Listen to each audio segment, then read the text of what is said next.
A kingdom divided, the seeds of conflict. The Jugurthine War, a seemingly distant conflict in the sands of North Africa, holds a surprising amount of relevance for us today. It was a war that not only shaped the future of Rome but also left an indelible mark on the history of North Africa. It tells a story of ambition, betrayal, and the brutal realities of power. The war is a testament to the lengths individuals and nations will go to achieve their goals, often at the expense of others. The war pitted Rome, the rising giant of the Mediterranean, against Jugurtha, a cunning and ruthless Numidian king. Jugurtha's tactics and strategies were as sophisticated as they were brutal, challenging Rome's military might and political resolve. This clash was not merely about territory.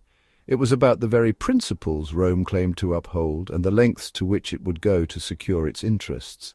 The conflict tested Rome's ideals of justice, honor, and duty, revealing the complexities and contradictions within its own system. The seeds of this conflict were sown in Numidia, a kingdom in North Africa known for its fierce warriors and vast resources. Numidia's strategic location and wealth made it a coveted prize for any power looking to dominate the region. Following the death of King Micipsa, who had ruled as a loyal ally of Rome, his kingdom was bequeathed jointly to his two sons, Adherbal and Himpsal, and his adopted nephew Jugurtha. This arrangement, intended to maintain peace and stability, instead sowed the seeds of discord. This fragile power-sharing agreement quickly crumbled, consumed by ambition and rivalry.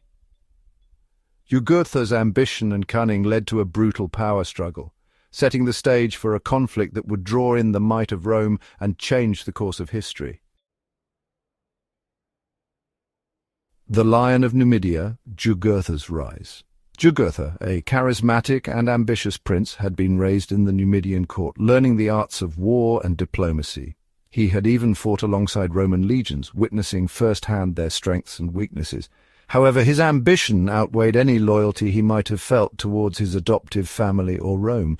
Driven by a lust for power, Jugurtha orchestrated the assassination of Himpsal, igniting a civil war within Numidia. Adherbal, outmatched and facing betrayal from within his own ranks, appealed to Rome for assistance. Rome, however, seemed hesitant to intervene decisively, its attention drawn elsewhere by conflicts closer to home. This reluctance would prove to be a fatal miscalculation, allowing Jugurtha to consolidate his power and set the stage for a direct confrontation with the might of Rome. So, crossing the Rubicon, Rome enters the fray. This moment marked a significant turning point in Roman history as the Republic was about to face one of its most challenging conflicts. Jugurtha, emboldened by his early successes, continued his ruthless campaign to unite Numidia under his rule. His ambition knew no bounds, and he was determined to consolidate his power by any means necessary. He besieged Adherbal in the city of Cirta, a strategic stronghold in Numidia.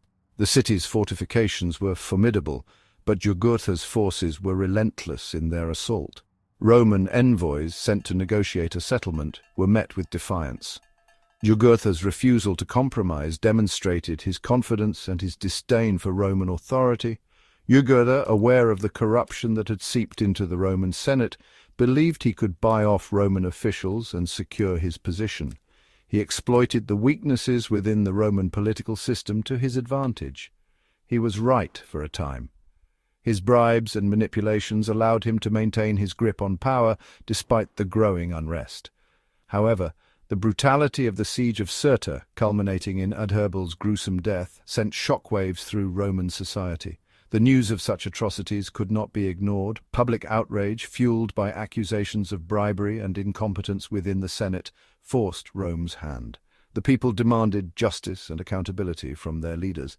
The Senate, pressured by popular sentiment and the political maneuvering of ambitious individuals, finally declared war on Jugurtha in 111 BC.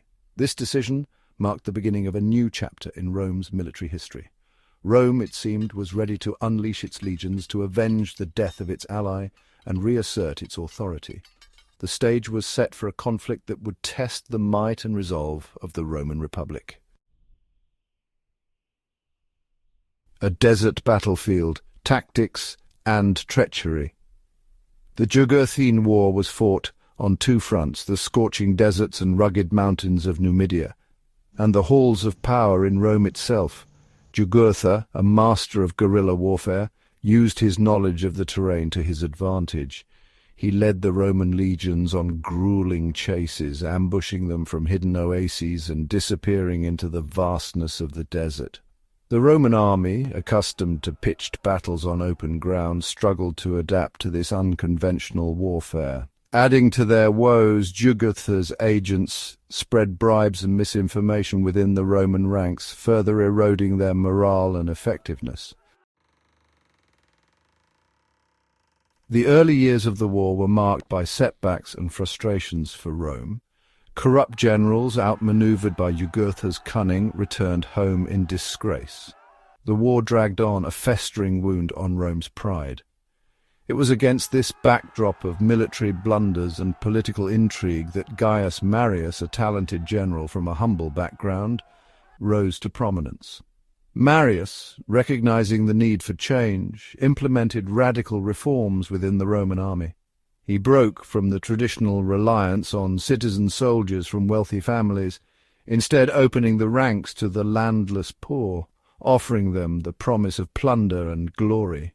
Marius's reforms created a more professional and disciplined army, better equipped to handle the challenges of the Numidian campaign. While Marius' reforms were reshaping the Roman army, another figure destined to play a pivotal role in Roman history emerged on the scene: Lucius Cornelius Sulla. Serving as a quaestor under Marius, Sulla was a shrewd and ambitious young officer. He recognized that military might alone would not be enough to defeat Jugurtha. They needed to strike at the heart of his support network. In a daring move, Sulla embarked on a covert mission, infiltrating Jugurtha's court and persuading Bocchus, the king of neighboring Mauritania, and Jugurtha's father-in-law to switch sides. This masterful stroke of diplomacy proved to be a turning point in the war, depriving Jugurtha of vital allies and leaving him vulnerable to the resurgent Roman forces. With his forces depleted and his kingdom crumbling around him, Jugurtha became a desperate fugitive in his own land. He attempted to rally his remaining troops, but the tide had turned decisively against him. Betrayed by his own people and hunted relentlessly by Roman legions, he was eventually captured and brought to Rome in chains. His capture, a testament to the perseverance and ruthlessness of Roman ambition, marked the end of the Jugurthine War in 104 BC.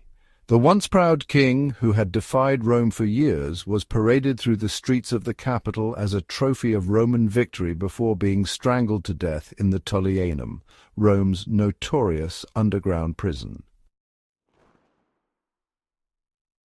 The Jugurthine War, though seemingly a distant conflict, cast a long shadow on both Rome and Africa. This war, fought between Rome and the Numidian king Jugurtha, was not just a military confrontation, but a significant event that revealed much about the inner workings of the Roman state and its far-reaching consequences. For Rome, it exposed the deep-seated corruption within its political system and highlighted the growing social and economic divisions that threatened its stability. The Senate, once a revered institution, was shown to be rife with bribery and self-interest, causing public outrage and diminishing trust in the government.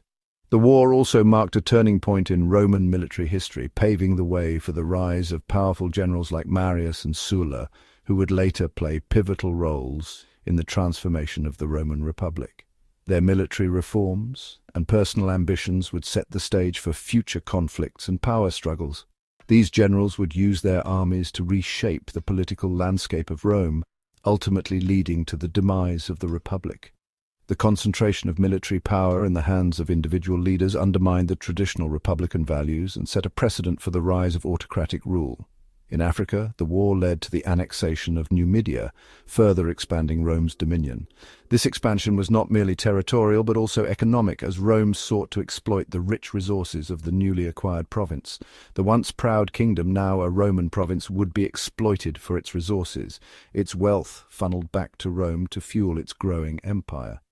The local population faced the harsh realities of Roman rule, including heavy taxation and forced labor. Its people, subject to Roman rule, The cultural and social fabric of Numidia was forever altered. The imposition of Roman laws and customs led to a gradual erosion of traditional Numidian ways of life. The Jugurthine War stands as a stark reminder of the human cost of ambition and the often brutal realities of power. It was a conflict that reshaped the destinies of both Rome and Numidia, leaving a legacy of change and upheaval. It teaches us that even the mightiest empires are vulnerable to internal decay. The war's revelations of corruption and the concentration of power foreshadowed the eventual decline of the Roman Republic, and that the echoes of past conflicts can resonate for generations to come. The lessons of the Jugurthine War continue to be relevant, reminding us of the enduring impact of history on our present and future.